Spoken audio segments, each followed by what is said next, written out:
All right, good evening, everyone. I'll ask to have order in the council. I'd like to welcome everybody to the special council meeting for Thursday, December the 12th, 2024. It's 7 p.m. I want to advise everybody that tonight's meeting is being recorded for public broadcast and access, so I just want to remind everyone of that.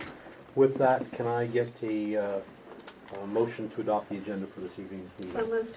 Moved by Councillor Bannister, seconded by Deputy Mayor Gallant. Questions to the motion? No questions to the motion. All in favor? Aye. Contrary-minded. Motion carried. I'll remind everyone that there's conflict of interest forms in the middle of the table. If you have any conflict on any item on the agenda this evening, please fill it in and pass it into the clerk stating the reason why, and recuse yourself from the meeting for that portion of it. With that, we'll move on to item number 4, public and administrative presentations. Number 1, public hearing for 3041 Main Street rezoning. Okay, on that I'm going to make just a statement. Bear with me, it's a little bit, but I'd like to welcome again everyone. The next agenda item under section 4 is for the public hearing for the proposed rezoning for 3041 Main Street. Before we begin, I'd like to give our standard overview of the public hearing process and how the public hearing will be conducted. The purpose of this public hearing is to consider written objections, comments received regarding the proposed changes to the Town of Salisbury zoning bylaw and future land use map. We will first have a short overview of any written submissions by Diane Ailes, the Town Clerk. Following this, we will have a presentation on the rezoning request from Sam Giron, one of the planners from Southeast Regional Service Commission. We'll then hear from any members of the public who have submitted written objections or comments or simply would like to comment on the bylaw in general. This will begin by first inviting the proponent, if in attendance, to add any information to supplement the presentation made. All the presentations will be made at the podium and will not be done from the gallery. I will remind everybody in the gallery we have a big room tonight. Sometimes when we get a little bit of an intimate audience like this, it's easy to speak up, but I'll ask you to please refrain from that. Afterwards, members of the public in attendance will have the opportunity to speak in favor or against the proposed amendment. Please note a town staff member has circulated a sign-up list to have added your name to the list, and you'll be invited to speak once all registered presenters have completed their presentations. Following the presentations of any proponents or objectors, the applicant will once again be provided the opportunity to address council and provide any further information and or clarity. Any comments being presented must be related specifically to the bylaw and generally, and individually will have the opportunity, or an individual will have the opportunity to speak once. At the end of each presentation, the members of council may ask for clarification from the speaker on any fact or issue, but the purpose is not to enter into a debate. This is also not the time to question the members of council. Under the Community Planning Act, the purpose of the public hearing is for the council to consider objections to the bylaw, and therefore a discussion or argument involving members of council is inappropriate. There should be no interruptions while a person is making a presentation. Order must be maintained and minutes will be kept. When all presentations have been completed, the public hearing will close. Please note that the council does not make any decisions at the public hearing this evening. The intent of the public hearing, as mentioned, is for council to hear support, concerns, and questions related to the proposed amendments. Council thanks everyone for their interest and cooperation throughout this public hearing. The clerk will now give an overview of any submissions received by the town, and then we'll turn it over to Mr. Giron for the presentation. So as per the Community Planning Act, council is required to hold a public hearing to consider written objections or comments received regarding any proposed changes to municipal plan and or zoning bylaws, providing the public the opportunity to speak for or against any proposed changes. The Act also requires public notification. Public notice is published in the town's website, social media pages, as well as Plan 360. Southeast Regional Services Commission website, seeking public comments for the proposed amendments and setting the date and time and place of the public hearing. To date, the clerk's office has not received any comments. Okay. With that, Sam, could you come forward to the podium and present for Plan 360? Thank you.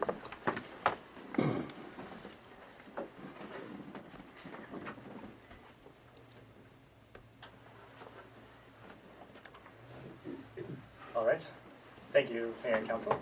I'm Sam Durand. I'll present the public hearing for the redesignation and rezoning of a parcel of land on Main Street to allow a vehicle inspection and repair shop. So, just a bit of background on the property. It's all along Main Street, near to the bridge that's currently under construction. So this, as you all likely know, the street provides access to downtown Salisbury as well as connection to the Trans-Canada and to Moncton to the north. Here is just an aerial shot of the property in question here. So the use is proposed in an existing garage, which is visible on the property close to that northern property line with the teal line. There is a watercourse along the south part of the property line, but the garage is more than 30 meters away from that watercourse. It's an image of the current zoning of the property. So that yellow color is the residential use zone that you find throughout most of the village of Salisbury. That purple color to the north, the abutting parcel, is the industrial zoning. So it is abutting a fairly large industrial lot there. I'll make a note now that I've explained the zoning of the property that this application is only for a portion of the PID. So this little map essentially shows that, my apologies, essentially shows just the little corner of the property where the existing garage is located. So only that portion of the lot would be rezoned and redesignated to industrial. The remainder of the lot would retain its current residential zoning for the existing residential use. So in the Town of Salisbury zoning bylaw, there is a section of the bylaw that talks about what can be considered a home occupation. So a type of business that would be appropriate in the eyes of the bylaw to be located in an industrial zone, in a residential zone. In this case, it is specific that repair, detailing, or washing of motor vehicles, construction equipment does not fit within that designation. So that's why it needs the rezoning to the industrial zone to be allowed. So here is a site plan from the applicant. You can see it's a little bit small, probably for you folks at the back, but there is an existing house in the middle of the lot, and then the existing garage towards the north is where the use would be located. There is a parking area in front of the garage, which is marked on the site plan, and that is where the parking of the vehicles will be held. These are some site photos of the property from the summer. I guess as a little bit of additional context that I haven't mentioned yet, there was also a temporary use application made at this site, which was approved in September. So it did allow this use to operate for a period of 1 year, which will expire in September. So these photos were taken at that time, but it shows what the use is looking like today, as it's been in operation for the past few months. So there is some policy in Salisbury around residential and industrial uses. In the residential section, it talks to a couple of, I guess it allows these home-based businesses as commercial activity that can be compatible with residential uses, and is thought to be, if it's well integrated, it can provide some economic benefits. Whereas in the industrial section, there is specific policy about where these uses should be located, generally closer to the Trans-Canada Highway, and if depending on what the use is, there can be some more requirements to mitigate issues like erosion or pollution, sediment runoff. So I think what you can take from these policies is that industrial uses need to be managed properly to be appropriate where they're located, and maybe there is some indication in the plan that compatible commercial or industrial uses can provide some economic benefits to the community, such as jobs. As a part of this process, we did reach out to provincial departments who might have had a say on the application. So these ones listed on the screen were contacted: the Wetland and Watercourse Alteration Branch, so they're the folks who take care of the watercourses in New Brunswick; the Authorizations Branch, Environmental Impact Assessment, Drinking Water, and Climate Change. No real concerns were raised by any of these departments. They did note that if there was any future expansion of the site, that might need additional approval, because we're getting pretty close to that creek, which is outside of the required 30-meter buffer, but not too far away. It was also noted that the storm and sewer water systems on the lot should remain functional, so more just a general comment that could be applied broadly. Doesn't have any real specific implications for this application. We also reached out to Town of Salisbury staff about the application. They did note that the setbacks of the industrial zone are 15 meters, and the current site plan shows that the building is closer than 15 meters from that side property line. So moving forward with this request acknowledges that that use is, I guess, not meeting those zoning standards of the industrial zone. Staff also requested some reasonable assurance that no vehicular waste, commercial waste would be discharged into the sewer system, which the house is connected to. We did confirm with an engineered report that the applicant provided that that is not the case, so that concern was resolved. Overall, staff supported the application based on its proximity to the existing industrial use, and there were some comments about hoping that existing bylaw complaints could be resolved as a part of this process, and the applicant did work with Plan 360 and the Southeast Regional Service Commission to, they're currently working for the building permit for the existing garage, and cleared up a few other ongoing but unrelated compliance issues. This application also went to the Southeast Planning Review and Adjustment Committee for their written views on the application.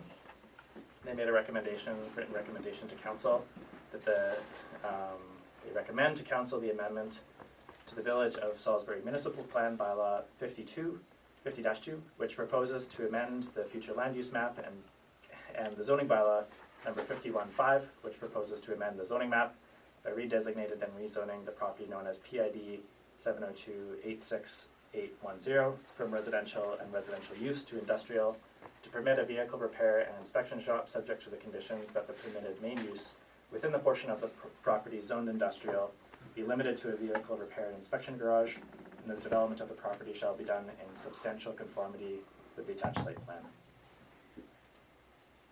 So I'd just like to talk about that a little bit more. There's two bylaws that are being proposed here. One of them, number 52, is to amend the municipal plan and the future land use designation from residential to industrial. The second bylaw, number 51-5, is to rezone the property from residential use to industrial. And as a part of that bylaw, there's two conditions that are imposed.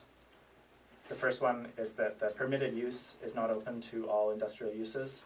It's limited to only the vehicle repair and inspection garage.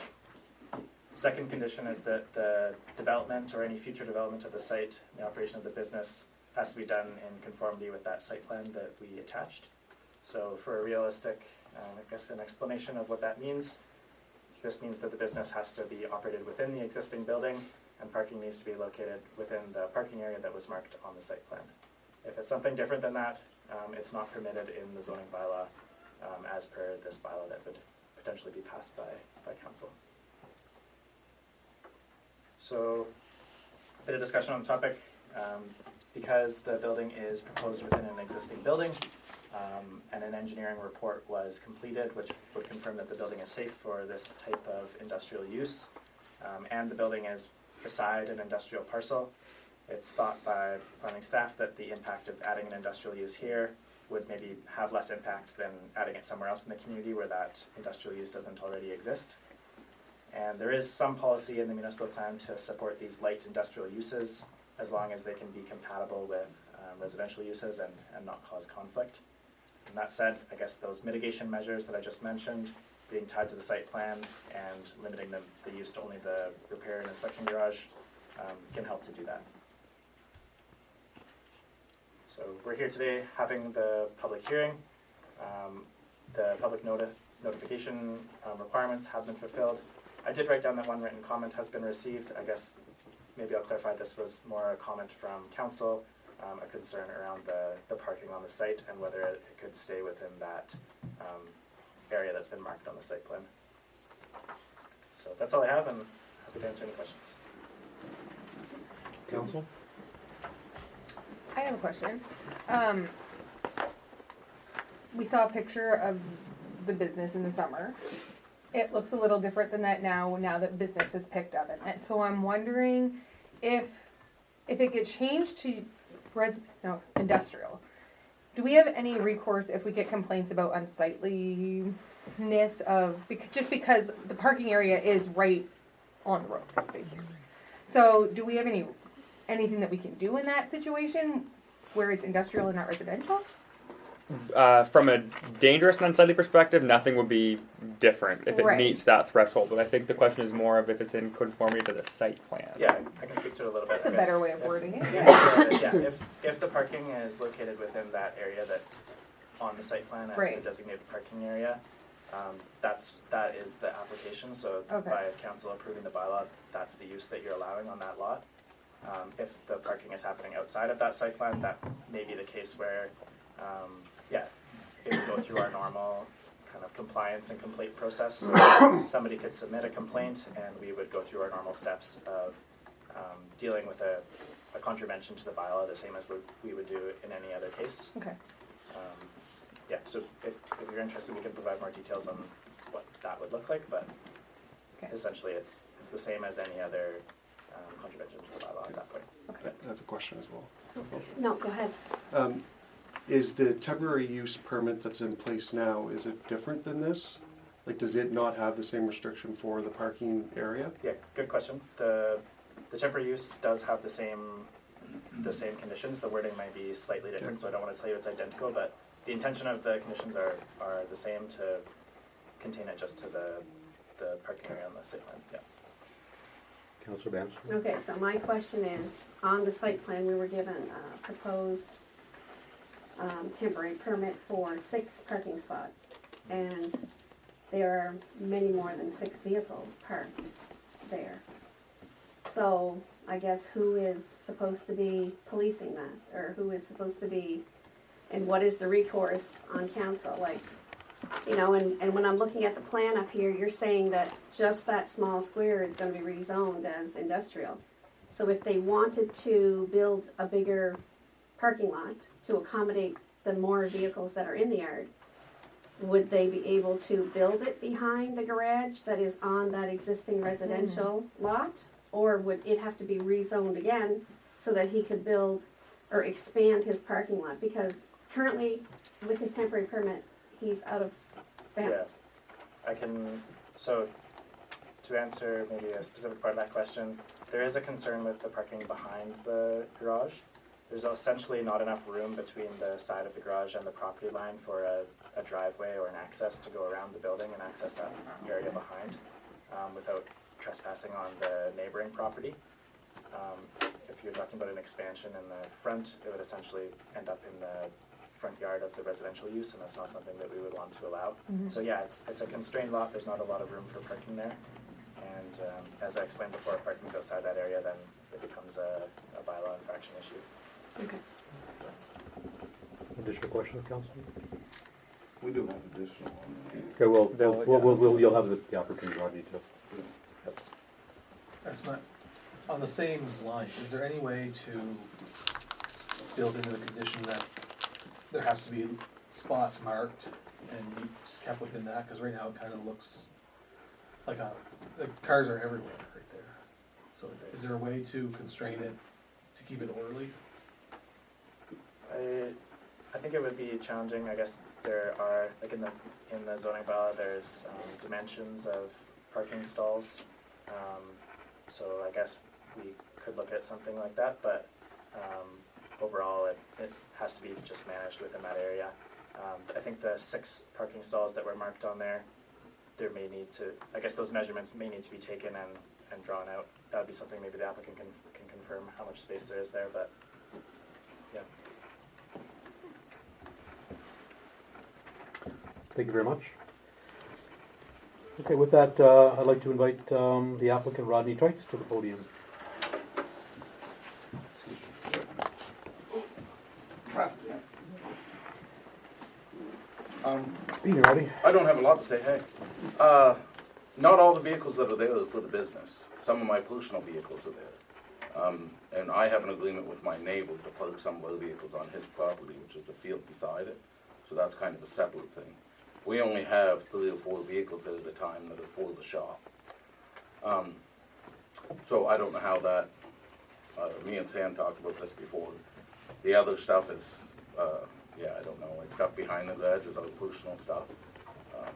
Sometimes those vehicles, like if we're dropping something off to the shop or if somebody stops, they don't always know, so they may leave a vehicle in a different spot and we move it. Or if it's brought in by a tow truck or something, then we have to move it after. But it's that section and the stuff that's for the shop that is under that application, I guess. So some of the other stuff, like vehicles that I own that I have an agreement with my neighbor to park on his property and stuff like that, is kind of outside of that. So perhaps then it would need to be assigned, if we have 6 parking lots and that's what you want to assign for the garage. Because I'm gonna be honest, when I went by the last few mornings, there's like 11 or 12 vehicles in that yard. Yeah, we own 6. So that's. We have a big family, but it's not just that, like that, but that's what I'm saying, yeah, if you look at that site plan, part of that space to the right-hand side of the shop is an agreement I have with the neighbor to park some equipment and stuff over there that's not related to the business. That's my personal stuff. We keep a section in front of the garage, which the picture he showed shows well where the dumpster is in the front part of the garage. That's where the 6 spaces are for vehicles that are being worked on. And that's about what's there normally. Sometimes there's less, sometimes my tractor's parked out there, stuff like that, but we haven't had more than 3 or 4 vehicles there that were customers' vehicles yet, so. That section, if you know, like, I guess you have to kind of look at it compared to what, yeah, I don't know how to explain that. Because some of the stuff is not, our personal property that's outside of that, so. There's one section in front of the garage that is the parking for the garage, and that's where the vehicles are usually, customers' vehicles are parked, so. So having said that, there's really no way to differentiate your personal vehicles from your client vehicles that will be parked on and around that same area. Yeah, we don't park our personal ones in front of the garage in those 6 spots unless we're dropping something off or picking something up, but. I don't have any other questions. Council?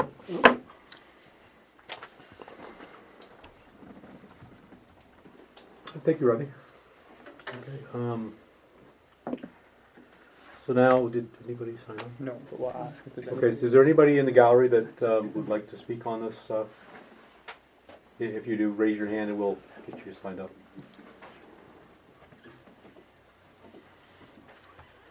I'll ask once more time just to make sure that everybody's given the opportunity.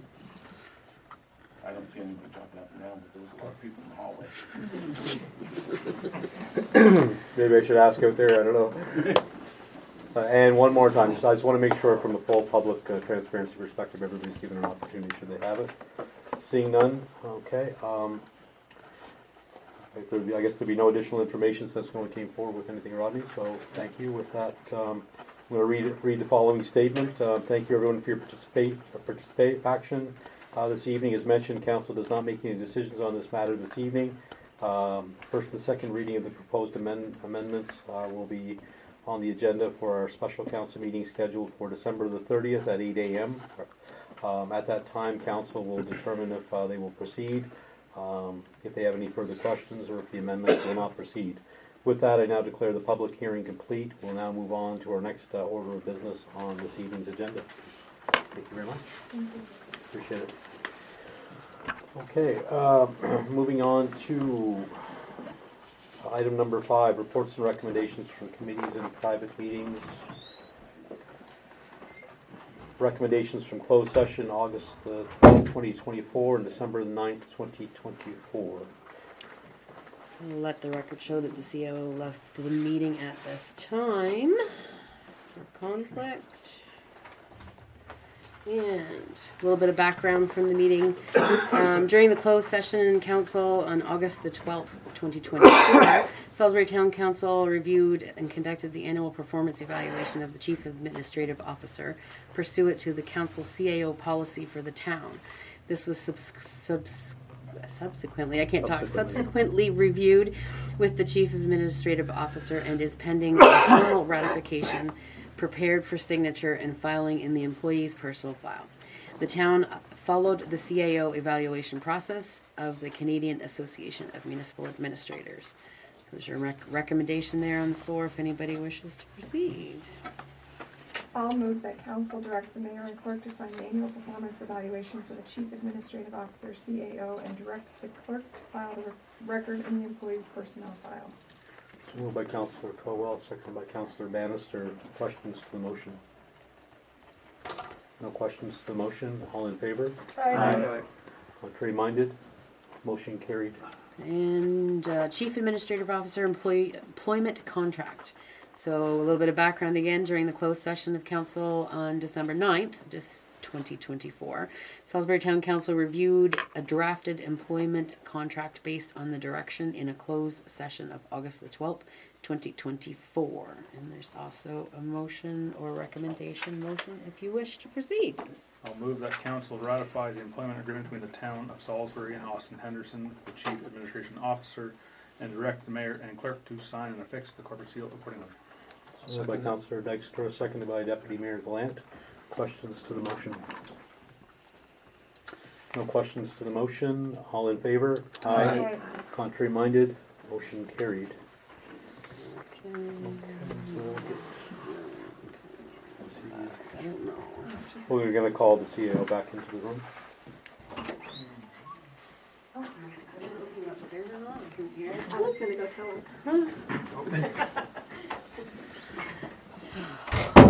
Turn to the meeting. Okay. Moving on to item number 6, reports from administration. Moving on to item number 1 in section 6, award of municipal building renovations contract, which I believe we're not going to be proceeding with. Correct. Yeah. So as council knows, we extended the deadline for that tender. It closed today at noon, and we're not yet in a position to recommend an award to council. So Thank it'll you be very deferred to a future meeting. Thank you very much. Moving on to item number 2 in section 6, the King Charles III Coronation Medal nomination. As a bit of context, the town was allotted one King Charles III Coronation Medal from the office of the MP or Member of Parliament. Given it's Salisbury 250, the town thought it would be appropriate to provide the 250 committee an opportunity to make a recommendation to council. So after a public call for nominations and the review of the nominations, the committee recommended a recipient. We've included the nomination that was provided for the proposed recipient. It is a formality for us to just put it on the council agenda to confirm to the MP's office that the nominee or the recipient of the allotted medal was selected by council. But they have confirmed when we submitted the form that they were accepted. So the recipient will get the formal notification from the office of the MP and not the town, but this is just a formality for us to provide to them. And there's a recommendation on the floor. I'll move that council inform the office of Rob Moore MP that the King Charles III Coronation Medal allotted to the town of Salisbury be awarded to Krista Ingraham Cote as recommended by the Salisbury 250 committee following the public call for nominations. So moved. Second it. So moved by Councillor Thorne, seconded by Councillor Bannister. Questions to the motion? I think that's great news. Yeah. So congratulations to Krista. Well deserved. A lot of hard work and Yeah. so much great work with our kids. All in favor? Or any questions? All in favor? Aye. Contrary minded? Motion carried. All right, moving on to item number 7, bylaws, first and second readings, 502 Sanatorium Road rezoning. I will give a bit of overview and context prior to passing it over to council. So, under the provisions of the Community Planning Act, council is required to undertake a public process when considering a bylaw amendment to rezone a parcel of land under the WARP or the Westmoreland Albert Rural Plan. The Act requires public notification, and the public notification was provided by the following means. So, written notice was provided to properties within a 100-meter radius of the property seeking the proposed amendment. Public notice was published on the town's website on October 31st, subsequently posted on the town's Facebook page on November 4th. It was issued in the town's monthly newsletter, sent to subscribers on the 4th of November, again on the town's Facebook page on the 8th of November and 2nd of December. It was issued in the town's monthly newsletter, sent to subscribers on December 2nd of this month, and it was published in the 2024 edition of the Local News and Views, although I will note that distribution was potentially not as wide given the ongoing strike with Canada Post. On November 27th, The Southeast Regional Service Commission Planning Review and Adjustment Committee, or PRAC as we commonly know it, heard the application to provide written views to council. At that point, the PRAC voted to recommend that council approve the proposed amendments. This past Monday, December 9th, the public hearing was held under the provisions of the Community Planning Act. Prior to the public hearing, the clerk's office received written objection from 3 individuals and written letters of support from 2 individuals. At the public hearing, we heard from 5 attendees who spoke against the proposed rezoning, some of which had provided previously written objections. And in addition to that, the applicant and an additional attendee spoke in favor of the application. However, since the public hearing on Monday, the town has received additional written letters of objection. We have circulated these to council, a lot of which came today, so please bear with me. We will list them. Although the public hearing has passed, similar to what we have done for previous rezoning processes, we felt it was important to at least state and circulate the objections and or letters of support that we have received. So again, bear with me as I run through them. I will list the name and the dates, and the full objections have been circulated. So Craig Smith on December 10th with previous objections received. Janet Smith on December 10th with previous objections received. Toby Taylor on December 11th. Liette and Ivan Collier on December 11th. Jim and Carol Christian on December 11th. Beth Duncan on December 11th. Charlene Blakeney Robichaud on December 11th. Sarah Duncan on December 11th. Fiona Dueron on December 12th, Shania Roberts on December 12th, Neil and Willa Parrott on December 12th, Janelle Parrott on December 12th, Pascal Julian on December 12th, Christine Niclea Thibodeau on December 12th, Melinda Kay on December 12th, Larry Kay on December 12th, John Kay on December 12th, Jennifer Kay on December 12th, Susan Kay on December 12th, Ross Dobson on December 12th, Dennis and Donna Smith on December 12th, Daniel and Stephanie O'Connor on December 12th. Those are as of about 3:30 or 4 p.m. this afternoon, I think is the time. And since the public hearing on Monday, we've also heard one letter in support of the project, which was received on December 12th, so today as well, from Jessica Hope. Since the rezoning process began, the town has received 3 calls on the matter. One was from a resident who has since attended the public hearing, and the other 2 were from another resident who has also since submitted an objection. This evening, council may consider first and second reading of the proposed bylaw. To date, no decisions have been made with respect to the proposed rezoning, with the exception of council essentially initiating the public process, which that direction was provided in October, and exclusively initiated the public process. So should council choose to have first and second reading, we expect to place third reading on the agenda at our next council meeting, which is expected to be a special meeting on December 30th. And should council not choose to have first and second reading, the proposed amendment would be deemed to have been defeated. And with that, there is a motion on the floor, and after that, council may ask any questions or clarity. And we do have, as we know, folks from Plan 360 with us this evening as well. So I'll move that council have first and second reading of bylaw number 21-WAP-069-00-S-02, a bylaw to amend ministerial regulation 21-WAP-069-00, the Westmoreland Albert planning area. Okay.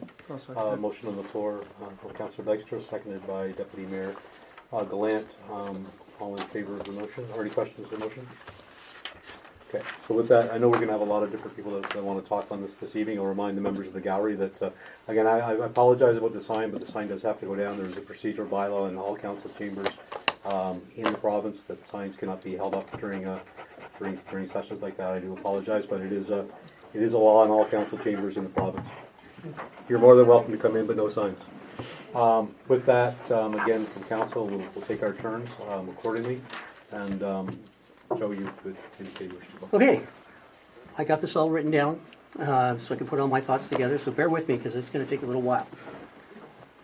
Before we vote on the motion related to the rezoning of 502 Sanatorium Road from rural to commercial industrial, I wanted to take a moment to recap concerns expressed from residents, including those in my own ward, regarding such a motion, and to give us another opportunity for, as they say, a sober second thought before proceeding one way or another. I want first to preface what I have to say with a few important points. To start, let me apologize for reading a prepared statement. As you know, I am not usually short on one perspective or another at our meetings without the need for any kind of script, but I felt compelled to do this out of respect for how important this decision is now and potentially for the future of the town and the implications of this decision. Secondly, for our residents who might not have had much experience in any of our meetings, allow me to share with you that one of the things I believe we all cherish most is the manner in which we as a council can discuss and debate issues robustly, and in the end, regardless of the outcome, move forward collectively and collaboratively, maintaining dignity and respect for each other and for the process. A gift that isn't shared, sadly, with so many other teams and entities, especially in the political realm. We have yet another opportunity to demonstrate that on this matter, and I have no doubt we will do so with flying colors. But for our residents, don't by any means misunderstand our passion for issues, one way or another, as personal or disrespectful. This is one of the closest teams I've had the pleasure of working with. And we sometimes disagree. So we've heard concerns around a host of issues related to this application. I will mention those most common without going into any details on any of them, since there's already been much said on both sides of this issue. They include, of course, smell, water usage, wastewater, and such. There are some, I think, important elements, some mentioned in Monday's meeting and through the emails that we have received since then, some not mentioned, that we should give more airtime to. Let me start, strangely enough, with my role as a councillor. When I consider my responsibility to the residents in Ward 4 and the corresponding responsibility I have for the town as a whole, it starts with the mandate residents gave me to represent them. Their needs, their priorities, the future for them and for their families, and I might add, as I have come to know and respect for many of them, for their descendants, who they hope will be here long after they're gone. When I reflect on the many accomplishments to date, I can honestly say that I am proud to know we have done that, directly or indirectly, knowingly or sometimes just by chance. The time we have spent on planning the right sizing of our staff and our budget to support this town for the long term, as painful as the latter was, our focus on housing and its dire need in this community, looking into the possibility of municipal water, and of course encouraging strategic growth for our business communities. Let's not forget other accomplishments like advocating for and moving forward for the new school, the fixing and care of much of our infrastructure, amenities for our residents, whether it be the extension of the trail, the amphitheater and improvements to the park, the new fire station, or many programs available to our residents of all ages, etc., etc. There's lots to be proud of.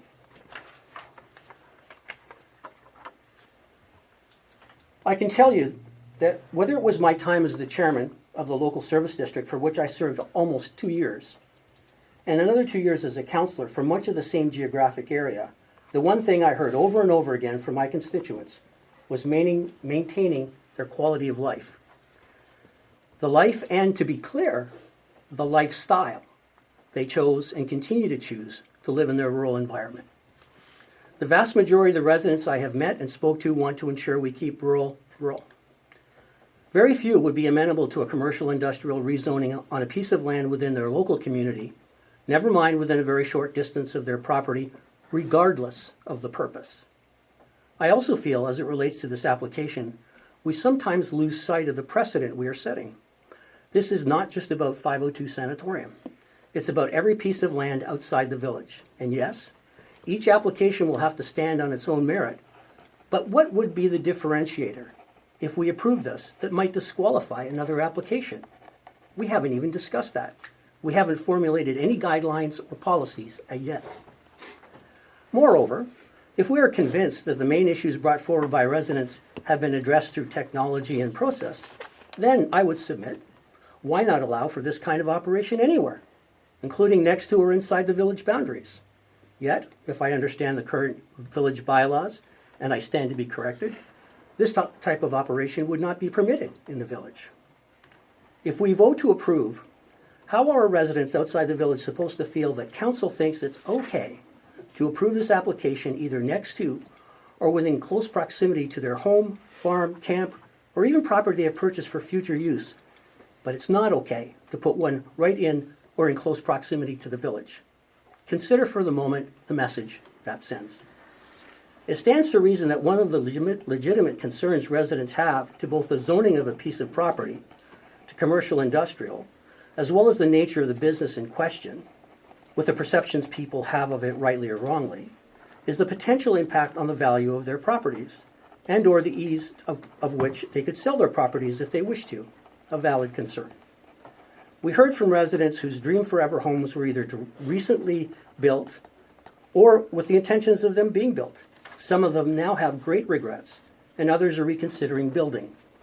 If we approve moving forward, how many more of these will there be?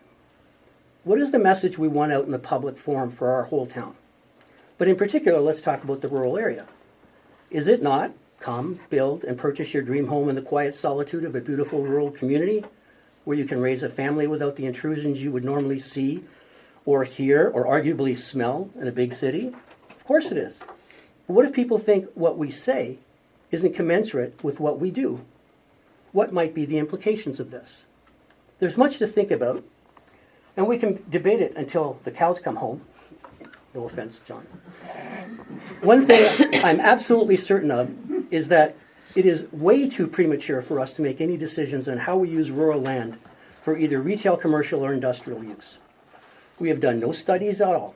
I believe that this is so important that it can't be done without getting our residents engaged.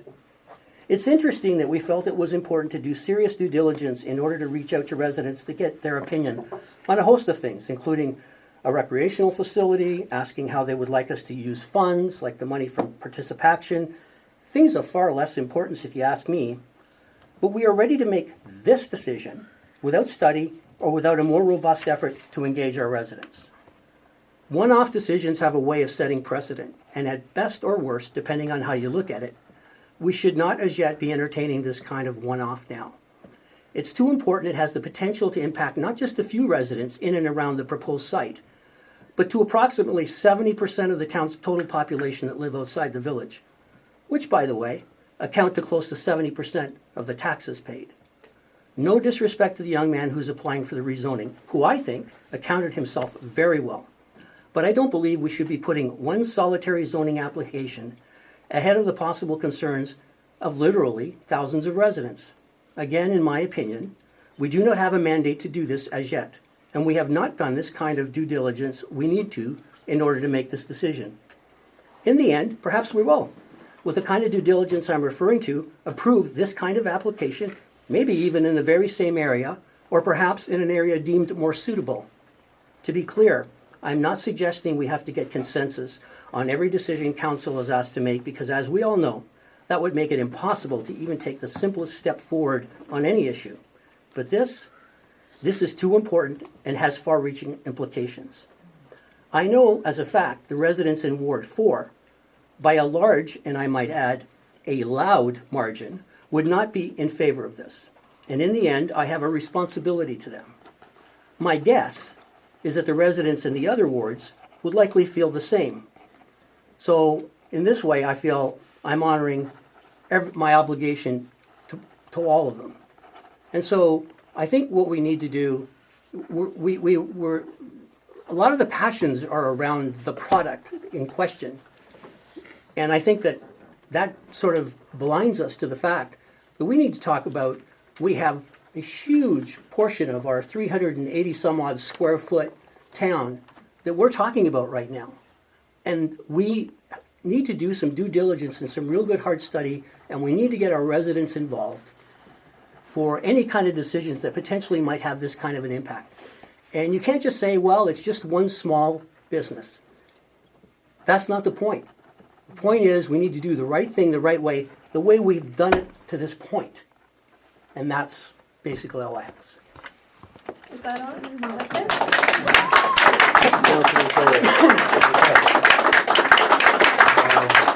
Please raise your hand if there are comments or questions from council. I'm not ready.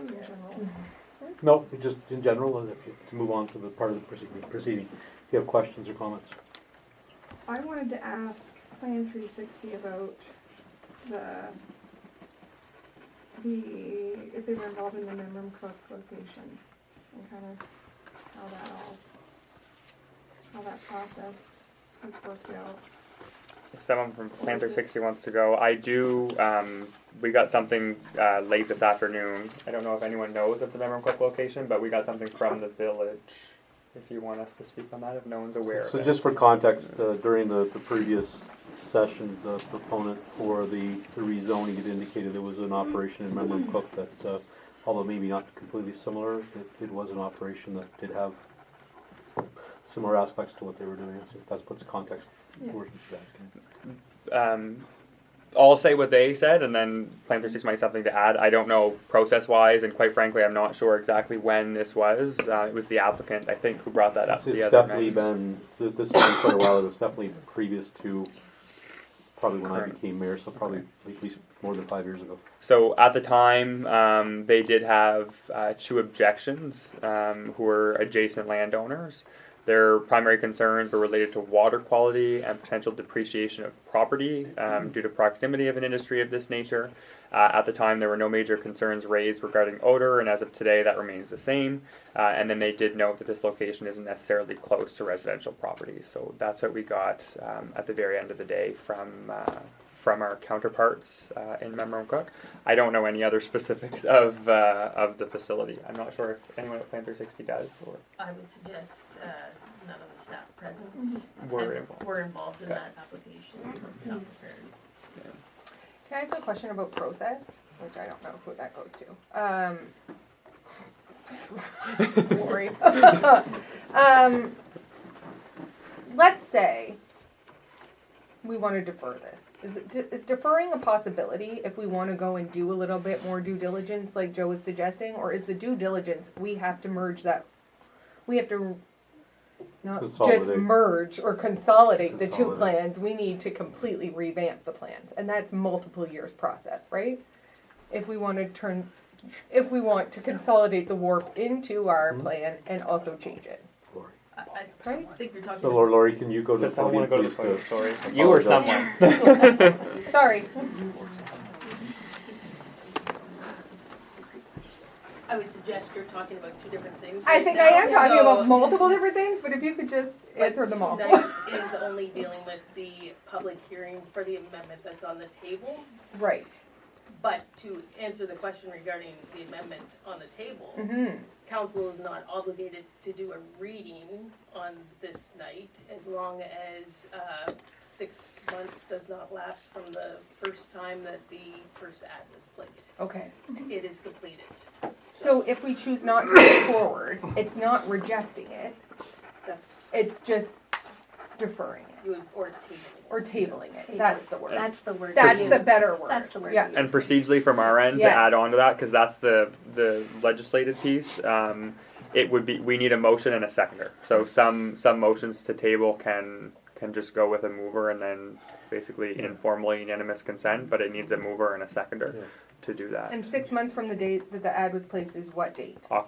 It'd be from October, April. So the ad was, the put down place October 31st. I think it was Halloween, I think. Yeah, it was on Halloween, Okay. and I believe it might actually be from the day after it was posted.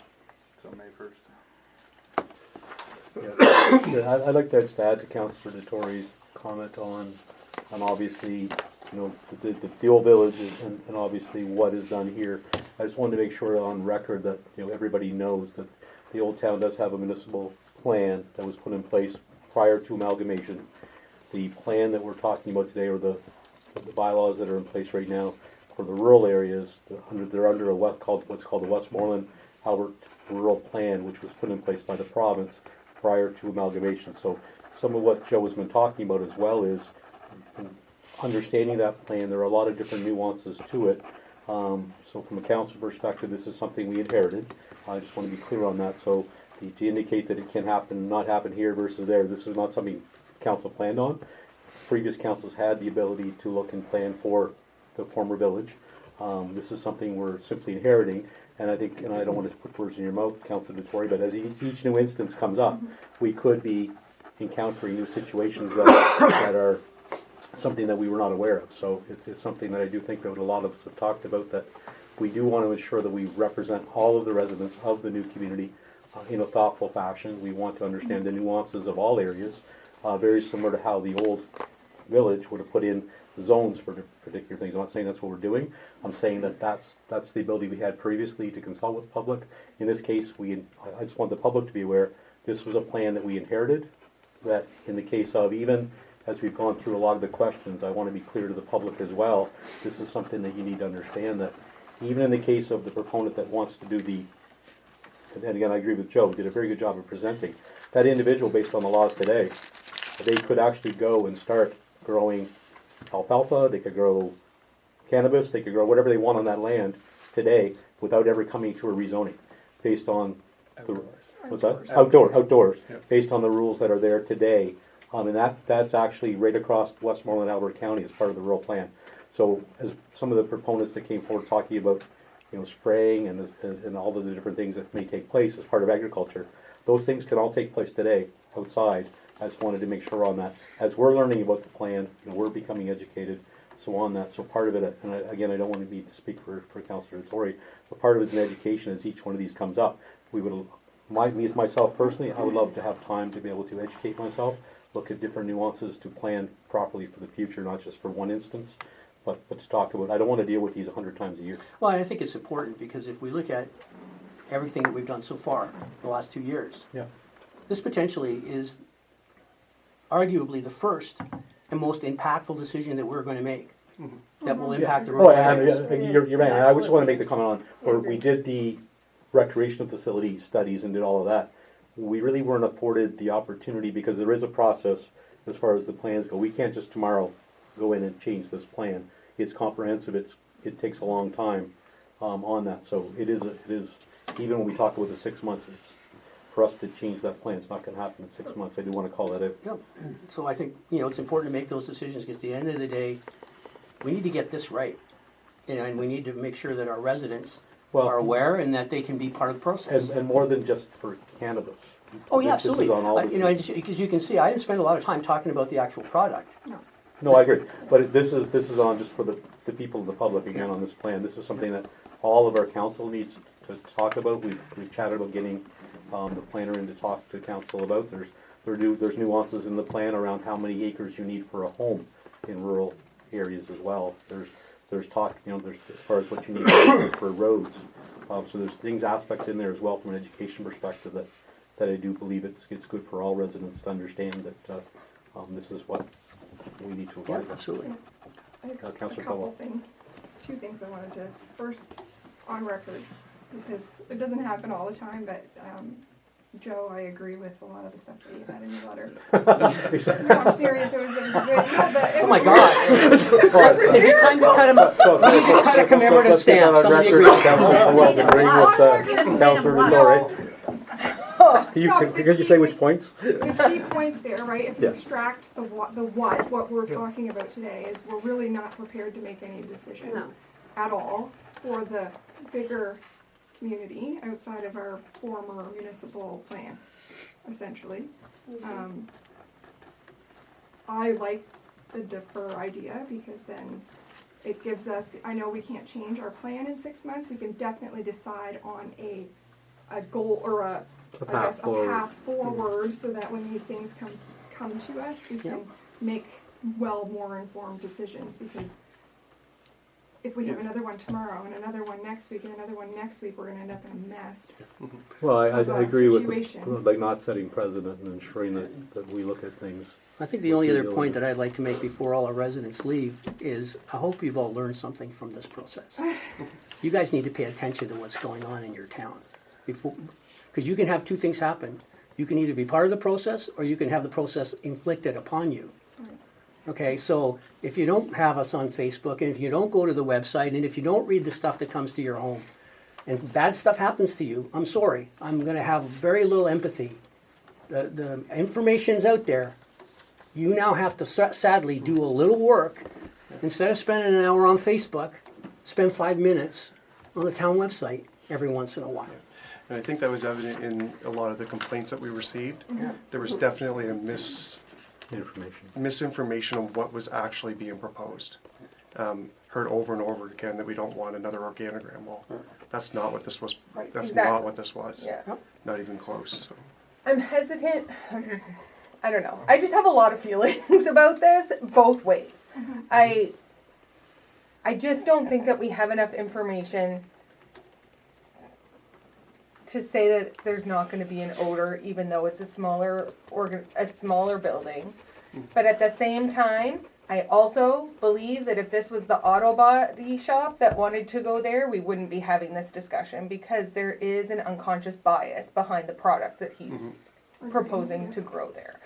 And I also don't want us to say that we would never say yes to a business I agree. like that. You know what I mean? Like I'm not You're not regardless opposed. of my own personal beliefs, I'm not opposed to the business that is completely legal. And if not there, then where? Where is the better spot? I'm not sure. So it's a lot of emotions and feelings, but I just don't think I don't think I can make a good decision yet on that. I have a question for Plan 360 process-wise. If, knowing that at some point in the future the town will start the consolidation process of the documents, how does that affect this particular application? Does that affect it?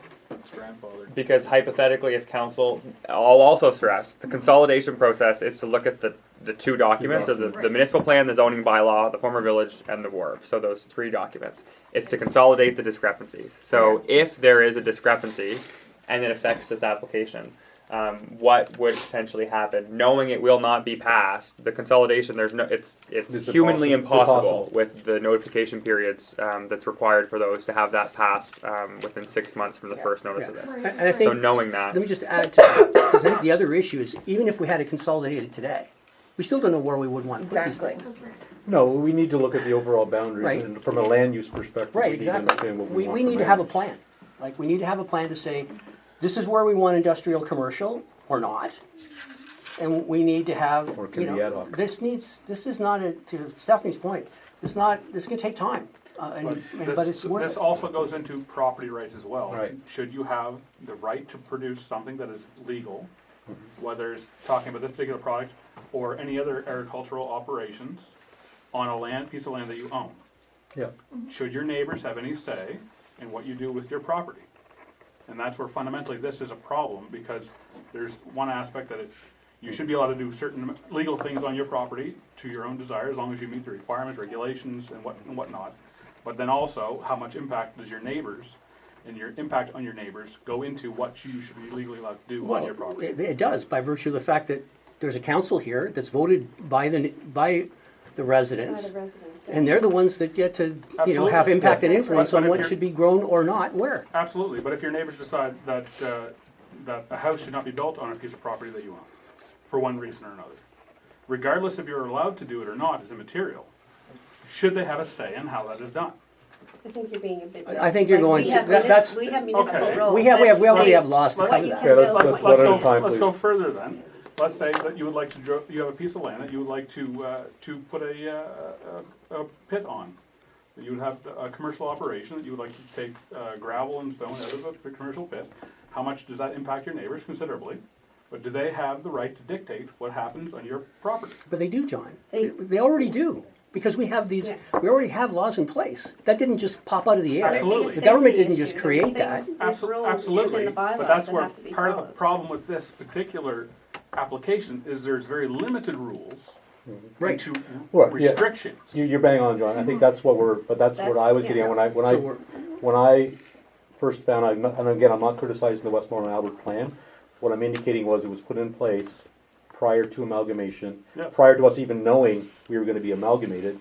And then we were amalgamated, and it's like, why were we not? Again, I know other people were maybe involved in the process, but from a land use perspective, you're right. There are vagaries, and it's at the end of the day, maybe there will be later, but at least we will be able to go through and articulate those. The one thing that I do from everybody in the audience, and Joe, Councilor Vittori kind of articulated, every landowner has a right as part of a process, because that was one of the things in many of the emails that we received that disappointed me in indicating that council should have denied the individual even the right to come forward, which is not our place. We do not, this is the democracy.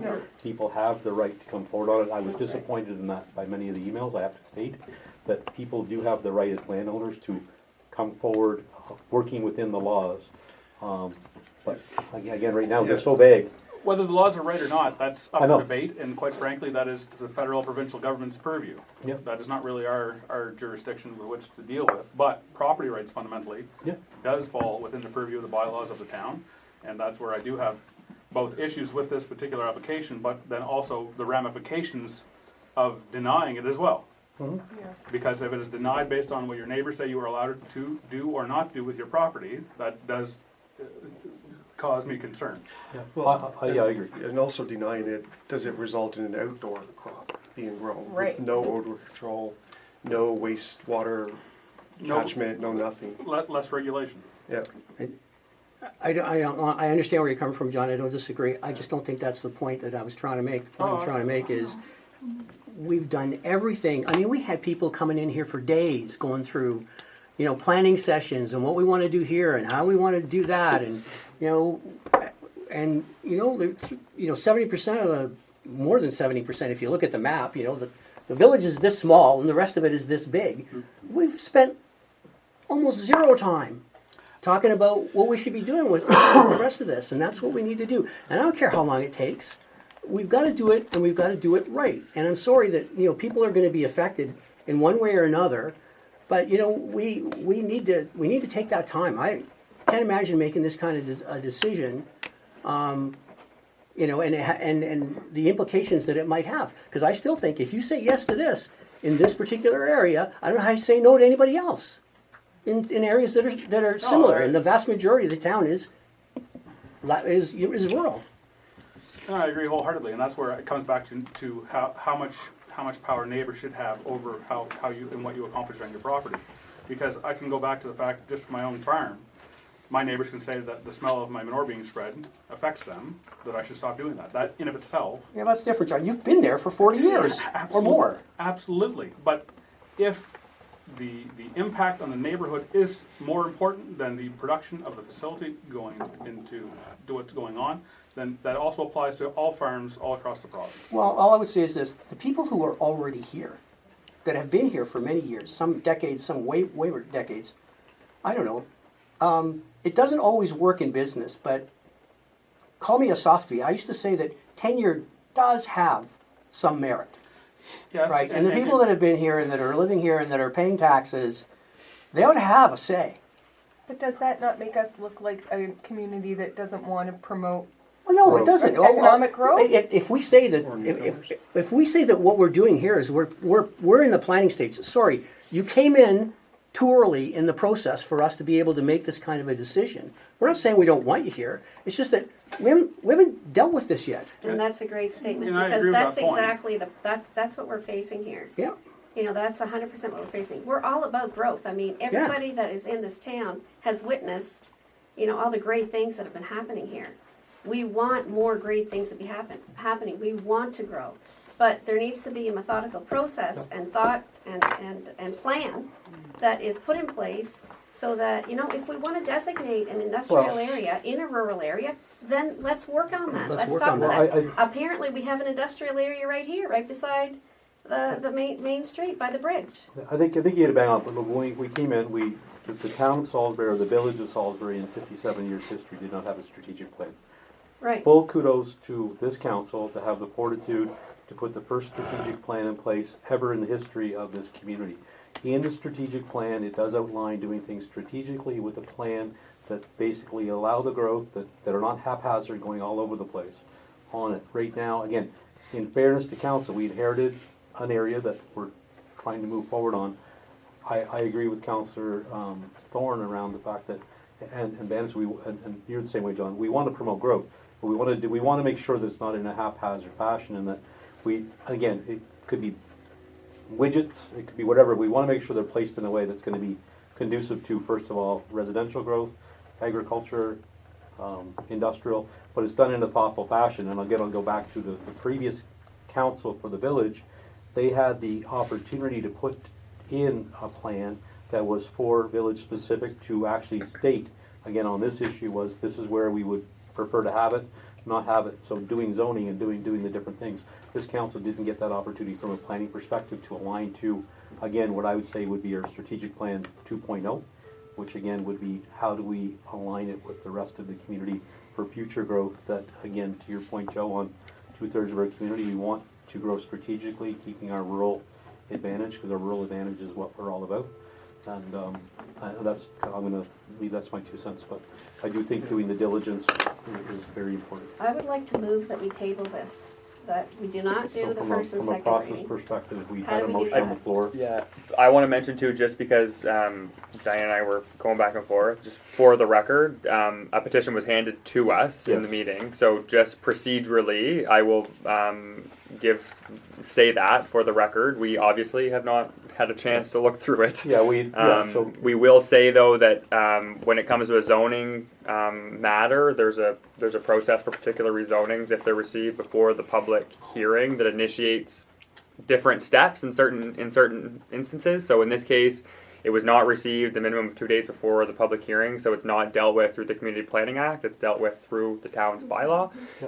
So our procedural bylaw outlines a number of different ways that we can handle petitions. So for the record, we will state that we have received it. And we will review it obviously, and we will circulate it to council when we can scan it, and everyone can have the full copy. But that's two of the ways that we can address it. But where we're discussing it, where it was handed to us, we thought we would at least mention that it was received. We want to make sure it's on public record. This council is all about transparency and working with the public around this, so we appreciate the fact that this was brought forward. Obviously, it was received during the council. We do want to ensure that, again, it'll be brought on the record during the next session, right? This is technically But technically counting it's on, as, but yes. we will, yeah. No, so it might not be when we have to go through it. Like we haven't gone through it, so It's this quite a is considered mentioning it on the record. But this a second of the options that we can use is to circulate it to council. We will do that regardless, and it may come back to a future meeting. I won't state that for sure, but because I don't know what's in it. But we will state that we received it, and we will circulate it as soon as we can. And this is just an education for the members in the council chamber. We really appreciate you coming out. I'll admit, we sometimes get 1 and 2 people in the chamber for meetings, sometimes none, so it's always important to come. But again, even around the signs, with due respect, I know that you didn't like when I asked you to do that. It's kind of funny that it was an issue. But we that's have all. rules It's and hilarious. by laws. Those laws are put in place by the province on our procedural bylaws that we need to follow. And that is one that No is big strictly deal, in I place. just No, I found it understand. But I just want to make sure we get the opportunity to educate people, because we do try to be. May I follow the speak? rules. No, you may not. The other thing that I'll mention too is that when I was going through the list, I missed some names on my bullets. So just for the record, we received 4 others objections all today: Mark Melanson, Tina LeBlanc, Sarah Melanson, and Gail O'Brien. So I'll make sure that those are with the bullets when we put them when we give them to the clerk for the minutes. But I wanted to mention that too. So to jump Can I in. say something? I sent an objection by email today at 11:44, and you didn't read our names off. Okay, we'll follow up after Yeah. this. We'll follow up the session. I apologize. We just can't have like a free throw from the. But we will find you at the end of the session, ensure that you're on the record for that. Again, if anybody's name was not read on the record this evening, again, we did get inundated with a lot of emails and correspondence. Some of them went to various different counselors and not to all. Or the clerk's office. Or the clerk's office. Yeah. We did our best throughout to ensure that they were forwarded to the clerk's office to make sure that they're on public record. So if it was not read, and if on when the minutes come out, if we don't see it, we do want, again, we want it to be recorded. We want to ensure that that everything is documented and everybody's opinions and thoughts are put on the record. I want to make sure that you all know that. If it's not there, it's not that it was by omission, by purpose. It's simply we did get, from a council perspective, we did get inundated with a lot today, and I really appreciate that, because that's what we do want to get your feedback. So it wasn't there, it was not on purpose. So with I that, think we still have some yeah, discussion we to do. do. I'm definitely torn on this. I'm struggling with this decision. As far as approving it, today they could go and have a field of this on the property, which would be a much bigger odor than if it was inside. Which to me, it kind of makes sense to put it inside, which would improve the situation.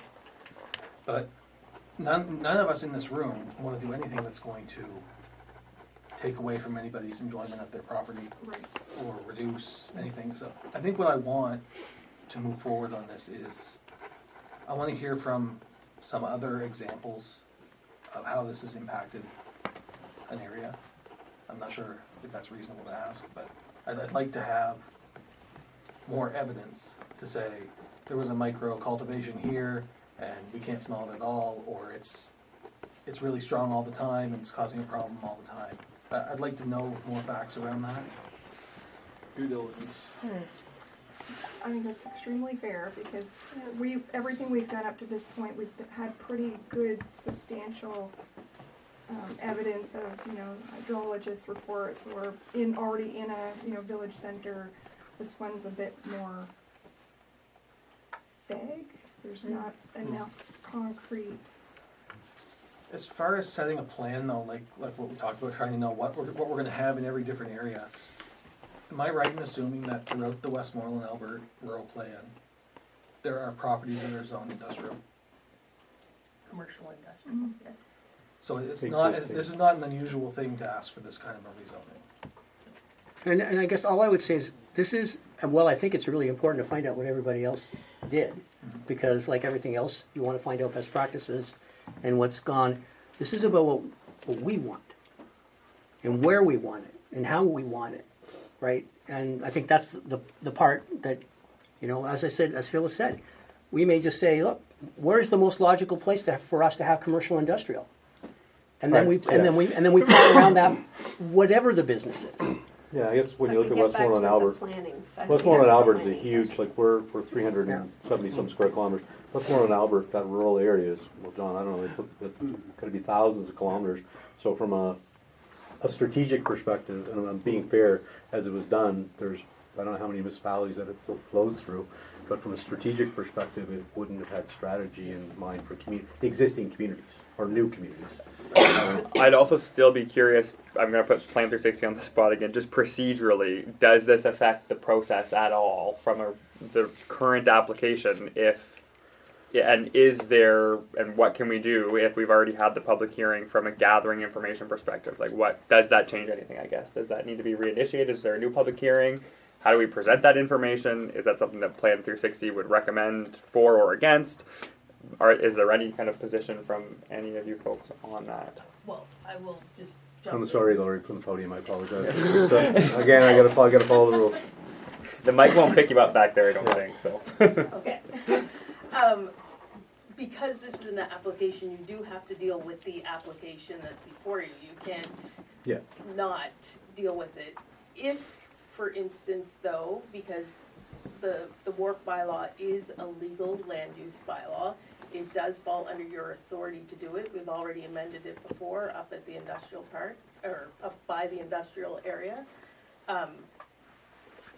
If we move on to a consolidation, should a zoning happen in between there, it would automatically get rolled in because it went through a legislative process to adopt it appropriately. So it would automatically be zoned appropriately through that.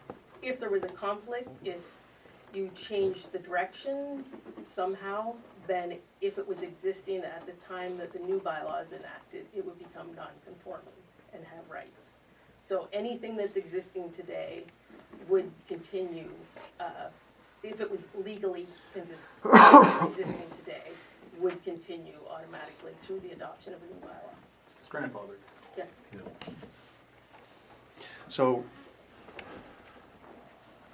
if we designate an area in the Westmoreland region to be commercial industrial, are we then restricting any other businesses that want to put in a garage, a car repair spot in their property? Because we know, and you mentioned it earlier, if this was asking to be rezoned to put in a car repair shop, this would have just been done. And if we're saying that we want to consolidate and have an industrial park in the rural areas, I mean, that's all fine and good. But if by doing that we're saying that we're not going to approve rezoning requests for commercial industrial anywhere else, that restricts a lot of people who might have plans to. I don't think that's what we're saying. No, We're not saying that at all. I'm not What we're saying saying, because we have an industrial spot allocated over here, and we have an industrial spot allocated in uptown, Salisbury, but we have a garage down here that wants to extend the permit that we've given him. So he's extending, he's not in an industrial, so that's not what we're saying. We're not saying that's where you have to go. We're not saying that that's a fit. I think the whole thing here is and I'm gonna make a statement here. You know, we all look at, and because everybody keeps talking about organogramming, and that, you know, the intent is for this producer to not be an organogramming. And I think that's, you know, and today, that is not his intent. But we all know that pot, cannabis, all of that is a huge investment opportunity for investors, okay? So what I look at is you have this beautiful little parcel of land that we set up production on. Well, it's surrounded by beautiful estate properties that potentially the right investor could make it another organogramming.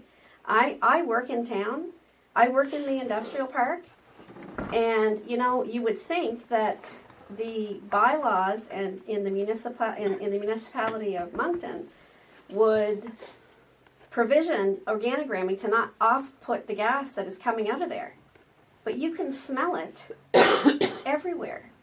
So I understand, I'm representing the residents in my ward, and the residents is who we are put here by and to represent. It's not because it's not because they hate their neighbor. They're trying to protect what they have. And it's important for us to respect that.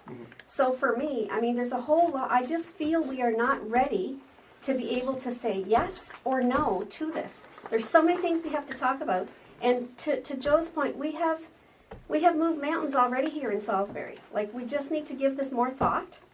We have to put some planning to it. And we have to come up with something that's going to be a win for the residents and for the future development of our town, our whole town. May I ask another process question that also piggybacks off of that? I also agree, I don't think we're ready, but are we gonna be ready in 6 months? So is there a point in 4 months? 4 months. So is there a point in tabling it, or do we just defeat it? But if we defeat it, can he come back at a later date and reapply for this rezoning? Yeah. Or is it a one-shot deal? I wouldn't think anything is a one-shot deal, but I'm going to let her answer the question. Yeah. I mean, There's always time. I know, I just like, it's legal, so I like to ask, just in case. I'll go to the podium. If you wouldn't, Gary. Just stay there. I think you might as well just stay there, Roy. I know. Move your chair. There is generally a requirement within a bylaw that specifies that you have to wait 1 year if it's refused Okay. unless it's determined to be substantially amended.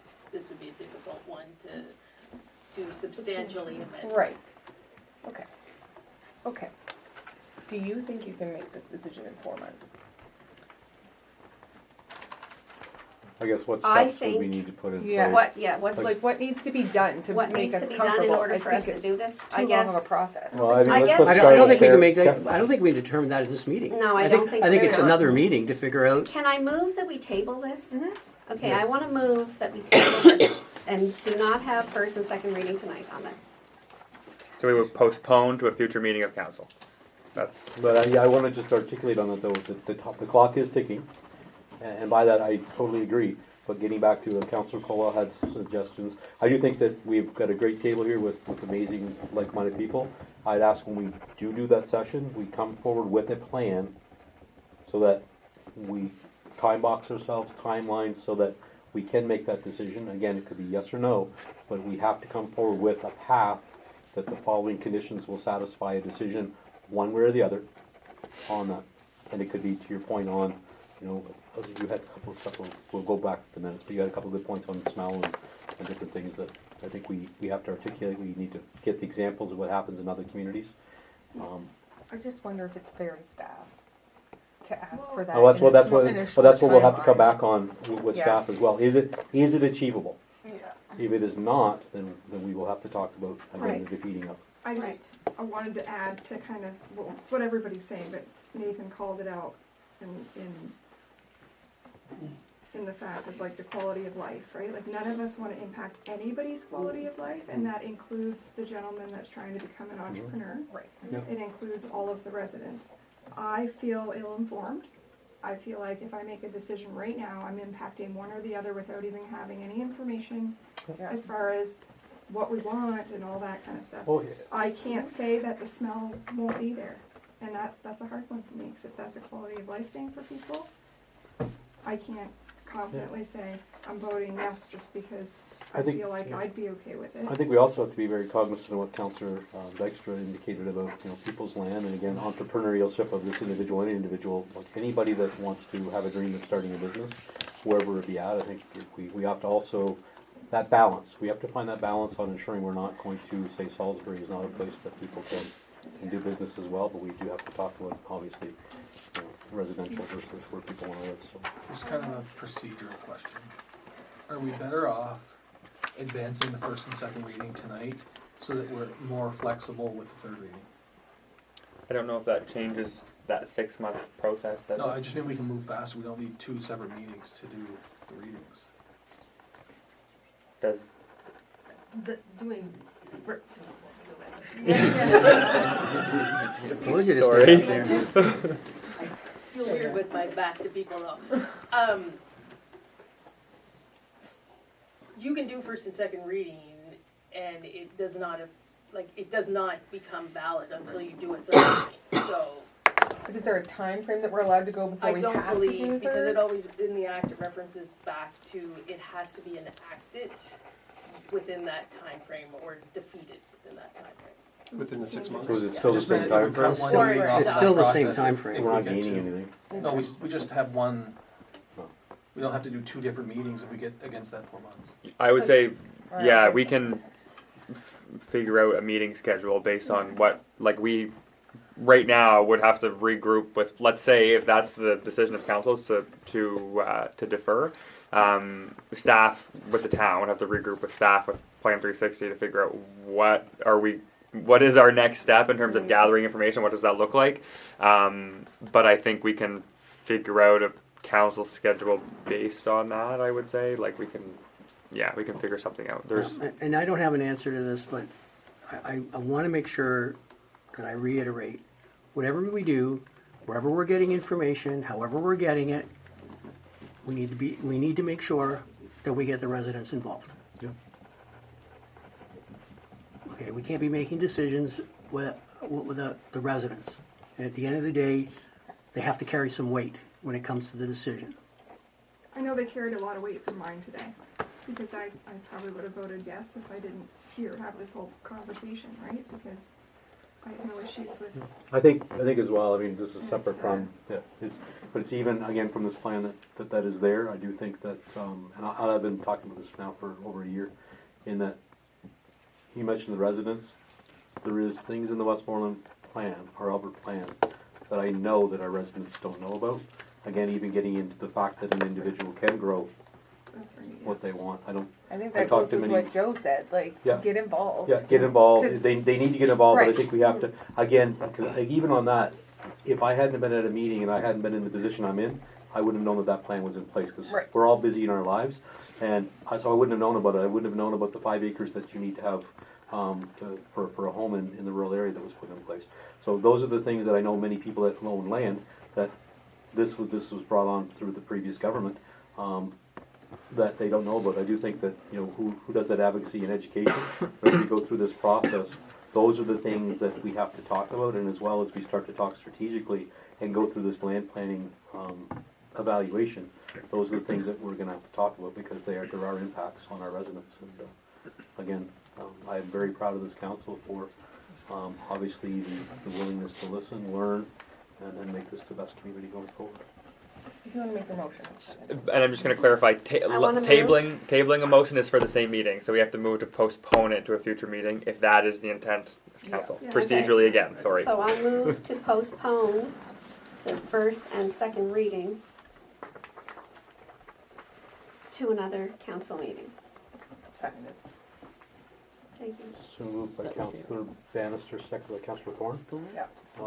Okay, questions to the motion? We didn't have to rescind the previous No, motion? this one becomes the leading motion. Yeah. Questions to the motion? No questions to the motion, all in favor? Aye. Aye. Contrary minded, motion carried. All right, with that, we have item number 8, closed session. Nothing this evening. And with that, we'll move on to item number 9. So moved. Can I at least say it? Can I have a motion to adjourn? So moved by Councilor Thorne, second by Councilor Bannister. Who is it? Thorne and Thorne and Bannister. I want to thank all the members of the gallery for coming tonight.